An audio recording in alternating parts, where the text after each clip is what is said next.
அப்படி அதில் வந்து ஒரு முரண்பட்ட பார்வை இருக்குது. நம்ம ஏற்கனவே 2005 செட்டில்மெண்ட்ல தர்காவுடைய அமைப்பாளர்களே வந்து என்ஓசி கொடுத்துருக்காங்க. அது வந்து ஒரு பீஸ் கமிட்டி கூட்டத்தில் கொடுத்துருக்காங்க. அதெல்லாம் இருந்திருக்கு, அதெல்லாம் ஒன்றும் பிரச்சனை இல்லை. வேறுபட்ட தீர்ப்புகள் 94, 2005, 2014 பல ஆண்டு தீர்ப்பு 1921 நீங்கள் போயிட்டீங்கன்னா பிரிவி கவுன்சிலேருந்து இப்போ வரைக்கும் நீங்கள் பார்த்தீங்கன்னா நிறைய தீர்ப்புகள் வந்திருக்கு. அதில் ஒன்றும் குழப்பம் இல்லை.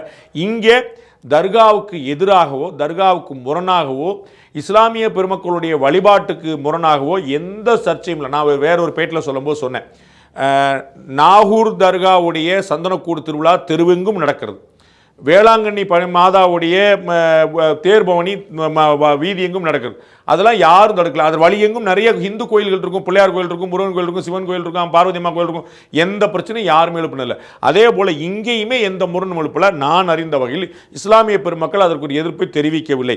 அரசாங்கத்தோடைய அச்சம், அரசாங்கம் பின்னிலிருந்து இயக்கும் போது நாம் எதுவும் கருத்து சொல்லாமல் போனால் பிரச்சனை ஆயிருமோங்கிறனால இந்த கருத்து சொல்லப்படுதே தவிர, நாம் நீதியரசரே குறிப்பிட்டது போல 15 மீட்டருக்கு வெளியே இருக்குது, காம்பவுண்ட் வாலுக்கு வெளியே இருக்குது. இது எந்த விதமான வழிபாட்டையும் தடுக்க போறதில்ல. அங்கே போய் மேலே போய் தீபம் ஏற்ற போவதும் லட்சம் பேர் இல்லை. அதனால எந்த குழப்பம் நம்ம பார்க்குறோம். திருவண்ணாமலையில் நேற்று கார்த்திகை தீபம் நடந்துச்சு. கிட்டத்தட்ட ஒரு 10-15 லட்சம் பேர் அங்கே வந்திருந்தாங்க. நிக்கணும்ல எள்ளு விழுந்தா எண்ணெய் ஆயிரம், அந்த மாதிரி கூட்டம். அப்போ அந்த திருவண்ணாமலையில் ஒட்டுமொத்தமாக 4-5 பக்கத்தில் எங்கேயுமே மசூதி இல்லையா, சர்ச் இல்லையா, எங்கேயுமே வேறு வழிபாட்டு தலங்கள் இல்லையா, வேறு மக்களுடைய குடியிருப்புகள் இல்லையா? அங்கே ஏதாவது பிரச்சனையாச்சா? சட்டம் ஒழுங்கு பிரச்சனை வந்துடும், சட்டம் ஒழுங்கு பிரச்சனை வந்துடும். இது ஆசைப்படுற மாதிரியே தெரியுது. சட்டம் ஒழுங்கு பிரச்சனை எங்கே வருது? எங்கேயுமே இல்லையே, எல்லாமே அமைதியாக போயிட்டு இருக்கு. 2019 உச்சநீதிமன்ற தீர்ப்பு வருது அயோத்தி கோயில் பற்றி.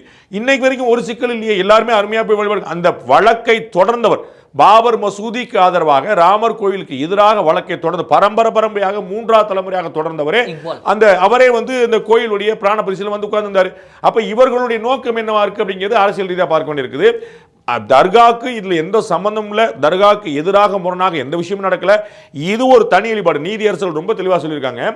கோ எக்ஸிஸ்டிங், அதான் ரொம்ப முக்கியமானது.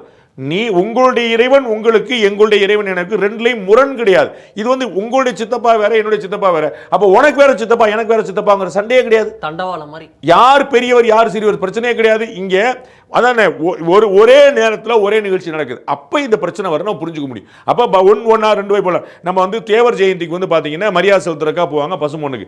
அப்ப போகும்போது காலைல 10 மணிக்கு உங்களுக்கு, 11 மணிக்கு அவருக்கு, 12 மணிக்கு அவருக்கு, 1 மணிக்கு பிரிச்சு வச்சுருவாங்க. ஏன்னா ஒரே நேரத்தில் வந்து தலைமுறை அவ்வளவுதான். அப்படி ஒரே நேரத்தில் வந்தா கூட அப்பா நீங்க தர்காவா, உங்களுக்கு நீ இதை பண்ணிக்கங்க, நீங்க கோயிலா அதை பண்ணிங்க, இது 10 மணிக்கு பண்ணி 6 மணிக்கு பண்ணி சொல்லி கொடுக்க போற ஒன்றும் பிரச்சனை இல்லை.